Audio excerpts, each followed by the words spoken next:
Et bonjour à tous, c'est Nadège, votre naturopathe. Alors comme promis, aujourd'hui une petite vidéo sur cette fameuse vitamine D.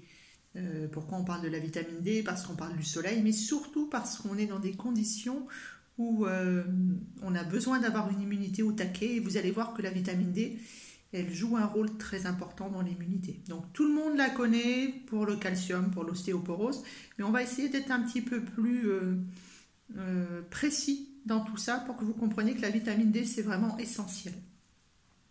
Comme vous le savez, je suis naturopathe depuis 10 ans et j'ai reçu il y a quelques jours une consultante qui m'a donné l'autorisation de parler d'elle.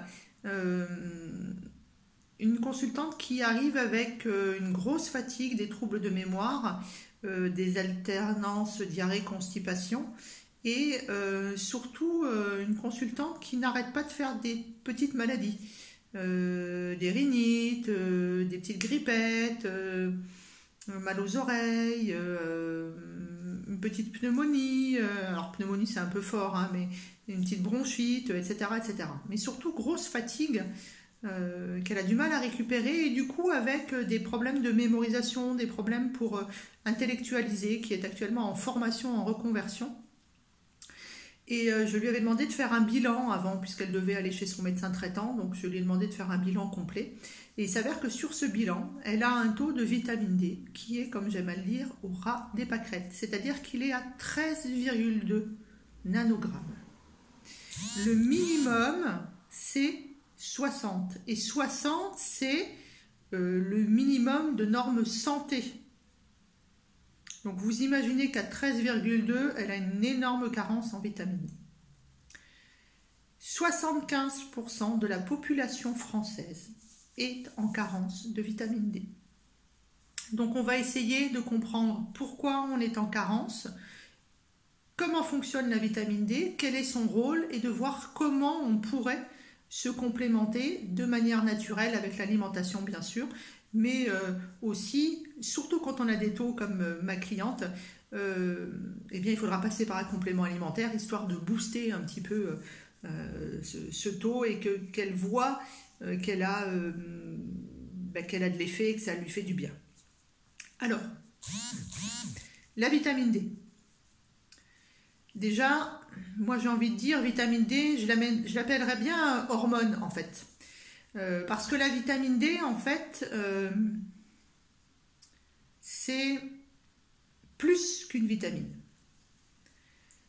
Qu'est-ce que c'est qu'une vitamine au départ? Il y a deux groupes de vitamines. On a les vitamines qu'on appelle hydrosolubles, donc celles qui vont être solubles dans l'eau, comme elle le dit bien. Dans ces cas-là, on met entre autres les vitamines B. On n'est pas en train de faire un cours sur les vitamines, hein, d'accord? Et dans l'autre groupe, on a les vitamines dites liposolubles qui vont donc avoir besoin d'un corps gras pour être assimilés par le corps. La différence entre les deux groupes aussi, c'est qu'il y en a un, le corps est capable de faire des réserves, et notamment ce sont le cas des vitamines liposolubles. On est capable de faire des petites réserves dans le foie, et quand je vous dis petites, retenez bien ce terme-là, parce que si on fait trop de réserves, on est en hypervitaminose et on peut abîmer le foie et les reins. Donc dans le groupe des liposolubles, on va être capable de faire une petite réserve. Dans les hydrosolubles, il faudra faire un apport journalier pour pouvoir en avoir et qu'on puisse faire les cascades enzymatiques, c'est-à-dire pour que notre corps fonctionne correctement. Alors, la vitamine D est produite à 90% par les rayons du soleil grâce au cholestérol. Vous avez donc le soleil qui va nous donner les UVB qui vont aller se mettre sur la peau. Contact avec le cholestérol. Je vais passer dans le sang, c'est pour ça que je vous parle d'hormones. Je passe dans le sang, j'arrive dans le foie. Je suis une première fois hydrolysée, c'est-à-dire que de la substance liposoluble, le foie va faire une action en phase 1, on va dire entre guillemets, mais tout ça c'est sur de la détox hépatique, donc on a dit qu'on faisait des vidéos faciles pour tout le monde. Donc le foie fait une action, il hydrolyse la vitamine une première fois. Ça repasse dans la circulation du sang, ça va arriver jusqu'au rein. Là le rein, pareil, va faire une action qui va de nouveau hydrolyser la substance qui est obtenue par le foie.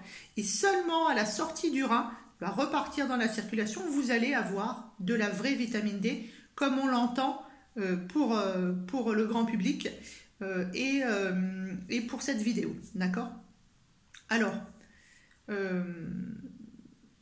hormones, vitamine D, vous allez voir que des fois c'est écrit D3, D2, enfin voilà, il y a pas mal de chiffres. En tout cas, ce qu'on sait, c'est que la vitamine D3 est plus active que la vitamine D2. Voilà, ça c'est la première chose. La deuxième chose, c'est qu'on va essayer de se demander pourquoi aujourd'hui on a 75%, 80% des gens qui sont en carence de vitamine D. Eh bien, tout simplement parce que on subit l'industrialisation, et l'industrialisation sur un gros terme, c'est-à-dire que on est de plus en plus enfermé, on travaille de plus en plus, on est de moins en moins dans les champs, d'accord? On est de plus en plus sédentaire. On prend de moins en moins le soleil, puisqu'on nous a dit ouais, le soleil, ça donne le cancer, il ne faut pas prendre le soleil, etc. Effectivement, le soleil, quand vous prenez le soleil de manière très longue, en faisant la carpette à la plage entre midi et 16 heures, bien sûr que vous risquez le cancer de la peau, et je ne vais pas vous dire l'inverse. Mais on a besoin de prendre du soleil. Donc on est industrialisé, on est au travail, enfermé sous des lumières artificielles plus de 8 heures par jour. Artificielles, les lumières, parce qu'artificielles, ça ne marche pas. Artificielles. Ensuite, on a une nourriture que j'appelle de la malbouffe, c'est-à-dire de la nourriture industrielle, du préfabriqué. Et la malbouffe, en fait, va faire qu'on va avoir une digestion, une assimilation qui ne sera plus bonne. Et on aura du coup un foie qui ne fonctionnera pas correctement, donc il sera incapable d'hydrolyser, de faire cette première phase lorsque les UVB, grâce à la peau et au cholestérol, vont amener dans le foie le précurseur de la vitamine D. Ensuite, on a, par rapport au soleil, on disait tout à l'heure, par rapport à la plage, on met de la crème solaire. Parce qu'on nous a dit, ouh, attention, cancer. Eh bien, la crème solaire, elle empêche les UVB de rentrer par la peau pour aller rejoindre le cholestérol, le sang et tout le circuit que je vous ai expliqué tout à l'heure. Ensuite, puisqu'on a besoin de cholestérol, on est aussi dans une société où on se bat contre le cholestérol. Mon Dieu, ce mauvais gras, arrêtons, arrêtons, il ne faut pas de cholestérol, vous allez mourir si vous avez du cholestérol. Eh bien, si vous n'avez pas de cholestérol, vous mourrez aussi, d'accord? D'ailleurs, tout le monde meurt, hein, ok? Le cholestérol, on en a besoin, parce que c'est par le cholestérol que toutes ces hormones dites stéroïdes sont transportées. Sans cholestérol, il n'y a pas de vie. Sans cholestérol, il n'y a pas de vitamine D. Si on n'a pas de vitamine D, on risque de mourir parce qu'on va avoir un gros problème d'immunité, d'accord? Alors, je vous le fais de manière schématique, je ne veux pas vous faire peur, hein, d'accord? Je veux juste vous dire que, pour exemple, quand les premiers chiffres de laboratoire qu'on a réussi à retrouver en faisant de l'histoire, ils datent de 1936. Et à cette époque-là, les normes du cholestérol étaient à plus de 4 grammes. Quand vous regardez l'évolution de ces normes dans les laboratoires, vous vous rendez compte qu'aujourd'hui, alors que où je vous parle, on est à 1,80. Dès qu'on est au-dessus de 1,80, voire 2 en fonction de certains laboratoires, on a du cholestérol. Et tout de suite, on va vous donner des médicaments pour lutter contre ce cholestérol, avec derrière les maladies cardiovasculaires. Et puis, il y a les histoires de bon et mauvais cholestérol. Bon, ce n'est pas le but de la vidéo aujourd'hui. En tout cas, on a besoin d'avoir du cholestérol. Et il est bien entendu que si vous prenez des statines, si vous prenez des médicaments pour lutter contre le cholestérol, que vous n'avez pas de cholestérol, que vous n'avez pas ce gras qui permet de véhiculer les différentes hormones et donc la vitamine D, parce que si vous m'avez suivi, vous avez compris que la vitamine D c'est une pseudo-hormone, eh bien la vitamine D ne va pas aller dans le foie, ne va pas aller dans les reins et donc vous n'allez pas pouvoir l'assimiler. Voilà. Ensuite, il y a la bile. On a besoin d'avoir une bile de qualité pour que le gras soit émulsionné. Quand on fait une émulsion, comme quand on fait de la mayonnaise, d'accord? Si la bile n'est pas de qualité, on ne va pas pouvoir émulsionner le gras en petites gouttelettes et on ne va donc pas pouvoir travailler sur le cholestérol et donc, in fine, sur l'assimilation de la vitamine D. On a aussi malheureusement ce qu'on appelle le syndrome métabolique, ça je vous le fais souvent hein, ici, on peut dire l'obésité. Eh bien quand on a un syndrome métabolique, pardon, en plus d'avoir un problème d'immunité, d'avoir un problème de diabète, etc., on a un problème d'intestin, bien sûr, et on a surtout un problème on a trop de gras. Et quand on a trop de gras, eh bien la vitamine D, elle va être séquestrée dans les adipocytes. Les adipocytes, c'est les fameuses cellules de gras. Voilà. Et bien si elle est séquestrée, pardon, avec le cheveu sur la langue, c'est compliqué. Hein. Si elle est séquestrée, eh bien elle va rester, hop, dans la cellule de gras. Et elle ne va donc pas circuler, elle ne va donc pas aller là où elle doit aller. D'accord ? Voilà. Et on sait aussi que plus on prend de l'âge, plus on a du mal à synthétiser cette fameuse vitamine D, en fait. Parce que le foie fonctionne un peu moins bien, parce que le rein fonctionne un petit peu moins bien, parce que notre peau change de texture, parce que le cholestérol est différent, et tout simplement parce que notre corps se régénère moins facilement plus on vieillit. Donc j'ai envie de dire qu'à partir d'un certain âge, ou d'un âge certain, et ça va être en fonction des thérapeutes, moi j'ai envie de dire à partir de 60 ans, eh bien on devrait se supplémenter en vitamine D. Voilà. Donc ça c'est pourquoi j'ai du mal à avoir un taux de vitamine D correct. Alors j'ai un tout petit peu discuté de l'intestin, il est bien entendu que si vous avez un intestin hyper perméable, si vous avez un intestin fragile, si vous subissez du SIBO, de la dysbiose, un problème de microbiote, vous l'appelez comme vous avez envie, comme cela vous parle, eh bien, vous n'allez pas réussir à assimiler correctement votre vitamine D. Donc, bien sûr, il va falloir s'occuper d'abord de l'intestin avant d'aller s'occuper de prendre de la vitamine D, sinon c'est jeter de l'argent par les fenêtres, hein, on est d'accord. Et puis, il faut aussi travailler sur l'acidité, parce que si vous êtes acide, il y a aussi un problème d'assimilation de vitamine D. Alors, la vitamine D, qu'est-ce qu'elle fait? Alors, tout le monde la connaît sur le rôle qu'elle a sur le calcium par rapport à l'os. On est d'accord. Le rôle principal, c'est de lutter contre l'ostéoporose, de lutter contre le rachitisme chez l'enfant. Mais la vitamine D, c'est pas que ça. Bien sûr qu'elle va vous aider à avoir des dents solides, à avoir des os solides. Elle vous aide à assimiler le calcium, le phosphore. Elle va réguler le métabolisme de ces deux oligo-éléments, on est d'accord, mais elle a surtout un rôle très important dans le système immunitaire. Et ce rôle, ça va être sur ce qu'on appelle les lymphocytes T. Donc là, pareil, on a dit, on ne devient pas trop machin, on ne fait pas une vidéo trop longue. Je vous parlerai des lymphocytes T et de l'immunité une autre fois si vous le souhaitez. Comme toujours, vous me laissez un petit mot, un petit commentaire sous la vidéo. Donc en tout cas, on sait que la vitamine D, elle joue un rôle sur les lymphocytes T. Et les lymphocytes, si vous voulez, c'est notre immunité qui garde une trace, notre immunité mémoire. Donc il faut absolument qu'on ait besoin de vitamine D, enfin on a besoin de vitamine D. Et on s'est rendu compte aussi que la vitamine D avait un lien sur les troubles de l'humeur, sur les maladies neuro, comme j'aime les appeler. Et on a fait une très grosse découverte grâce à Natasha Campbell, qui est très connue dans le monde de l'autisme, sur la vitamine D et les maladies dites troubles d'activité, entre guillemets. Parce qu'en fait, la vitamine D, avec pas mal de chimie, avec pas mal de cascades enzymatiques et de liens et de sécrétions et des choses comme ça, eh bien la vitamine D, elle joue un rôle sur la sérotonine. Alors, la sérotonine, c'est un neurotransmetteur.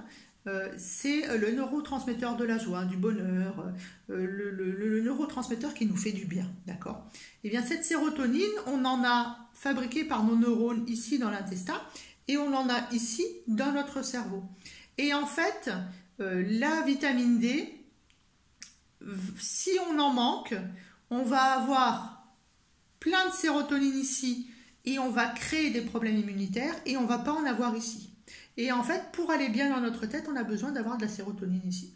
Donc je ne vous fais pas un schéma complexe. Sachez en tout cas qu'avoir un taux à l'équilibre de vitamine D, eh bien c'est avoir la sérotonine au juste équilibre, ici et là, pour que ça fonctionne correctement. Alors, où est-ce que je vais pouvoir trouver de la vitamine D? Eh bien, je vais pouvoir trouver de la vitamine D dans tous les produits qui sont d'origine animale. Les œufs, le lait, les poissons gras, le beurre, le fromage. Mais souvenez-vous, et en tout cas ça va parler aux plus anciens d'entre vous, l'huile de foie de morue. Vous savez, cette fameuse huile qu'on nous donnait, voilà. Eh bien, ça contient de la vitamine D. Ensuite, tout à l'heure, je vous ai parlé aussi qu'il fallait, comme toujours, une dose normale de vitamines, et notamment dans les liposolubles, parce que les liposolubles, on va faire un tout petit peu de gardiennage, on va en mettre un petit peu en parking dans notre corps. Et bien, quand vous prenez cette fameuse uvéidose qu'on vous donne, que tous les médecins vous donnent, que ce soit le rhumato, le médecin traitant, que tout le monde vous conseille, et même celle qu'on donne à votre bébé, souvenez-vous, à la naissance de vos enfants, on inflige de l'uvéidose. Eh bien, l'uvéidose, ça va être une dose qui va être 100 000, voire 200 000 fois supérieure à ce qu'on a réellement besoin, en fait. On a besoin de 5 microgrammes par jour de vitamine D. Alors, vous allez me dire, 1 microgramme, ça fait combien d'unités internationales? Parce que moi, ma vitamine D, elle est en unité internationale. Eh bien, 1 microgramme, c'est environ, approximativement, 40 unités internationales. Voilà. Et on aurait besoin, alors, de 5 microgrammes, c'est-à-dire de 5 fois 40, 200 unités internationales par jour. Tout ça, si on était à une norme santé, c'est-à-dire supérieure à 80 nanogrammes dans notre bilan sanguin. Et je vous ai dit que la norme minimum, c'est 60, d'accord? Donc il faut qu'on soit au-dessus de 60, donc aux environs de 80, pour dire qu'on a un taux de vitamine D qui est correct. Donc les premiers temps, on va prendre une grosse dose de vitamine D, mais sans aller jusqu'à ces 100 000 ou 200 000 fois ce que donne l'allopathie, pour ne pas aller sur de l'hypervitaminose avec les conséquences qui vont derrière, c'est-à-dire un problème sur le foie et un problème sur les reins. Donc, la première semaine de prise en charge, moi j'ai tendance à conseiller 10 000 unités internationales par jour. Puis, ensuite on prendra 5 000 unités par jour pendant plusieurs mois, toujours avec un bilan biologique de base, d'accord? C'est-à-dire que tous les 3 mois environ, on va contrôler son taux de vitamine D. Alors, il faut savoir que si vous n'avez jamais eu de dosage de vitamine D, vous pouvez très bien vous la faire doser au laboratoire, votre sang vous appartient, d'accord? La seule chose, c'est que ça va coûter 15 €, ça ne sera pas remboursé puisque vous n'avez pas de prescription médicale. Mais à partir du moment où vous les faites doser une fois, et que vous étiez en hypovitaminose, c'est-à-dire que vous aviez un taux inférieur à 60, vous pouvez aller régulièrement, sans ordonnance, vous faire prendre le sang et faire un dosage, d'accord? Donc, pour résumer, la vitamine D, il faut donc que je prenne le soleil en dehors des heures chaudes, c'est-à-dire le matin avant 10 h et le soir après 17 h. Et je ne mets pas de crème solaire. J'essaye de manger correctement, et correctement on en a déjà parlé, je ne vais pas vous le redire encore et encore de comment on mange correctement.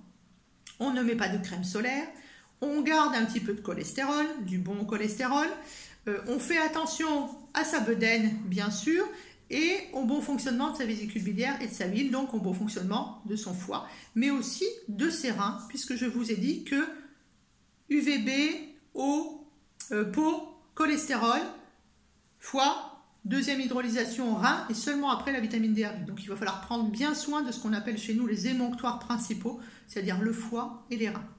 Et puis, n'hésitez pas à après avoir fait un dosage sanguin, on est d'accord, sauf si vous avez vu un thérapeute et que vous avez tous les signes de l'hypovitamine D, à vous faire donc au départ, et notamment je pense en hiver, hein, quand le temps commence à être un petit peu plus maussade, qu'on a un petit peu moins de lumière, que évidemment on se met moins au soleil parce que on a moins de vacances, etc., etc., et bien de vous faire une cure de vitamine D.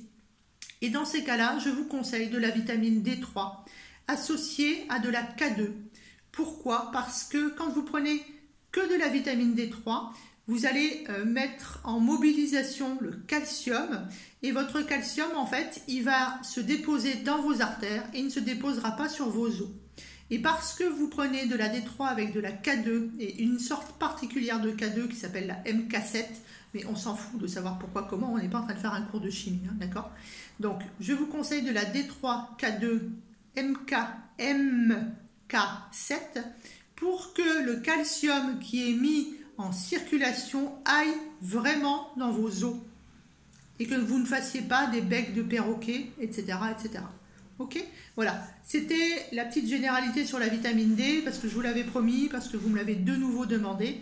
Sachez que la vitamine D, c'est vraiment quelque chose qu'il faut absolument aller doser et complémenter parce que c'est très important pour le bon fonctionnement de votre corps. Vous avez bien retenu que ce n'est pas forcément une vitamine, que c'est plus une pseudo-hormone. En fait, elle va agir sur la génétique. Et moi, j'avais appris il y a plus de 10 ans qu'elle agissait sur environ 200 gènes. Aujourd'hui, on est à dire que la vitamine D, elle agit quasiment sur presque 1000 gènes, en fait. Voilà. Ça veut dire que s'il y a des problèmes génétiques, avec la vitamine D, on peut faire quelque chose. Voilà. On va prendre soin des fameux télomères. Les télomères, c'est le petit chapeau qu'il y a sur notre chromosome, en fait. Voilà.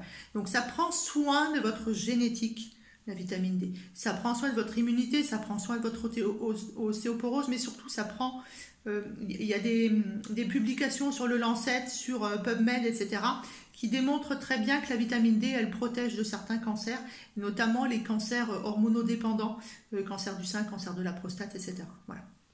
Donc, la prochaine fois que vous allez chez le médecin, faites-vous doser votre vitamine D et voilà, n'hésitez pas à vous faire une supplémentation et notamment si vous remarquez que vous avez une baisse de l'immunité, que vous êtes un petit peu dépressif saisonnièrement, que vous avez un petit peu de mal avec ce qu'on appelle le rythme circadien, c'est-à-dire je m'endors facilement, je me réveille facilement parce que évidemment sérotonine, mélatonine, voilà, tout ça c'est en lien avec la vitamine D. Et bien entendu, si vous avez de l'ostéoporose, si vous avez des douleurs articulaires, etc., des troubles de la mémorisation, des troubles de l'humeur, eh bien, il va falloir aller sur de la vitamine D. Voilà, donc c'était, j'ai essayé de ne pas être trop long, pas trop chimique.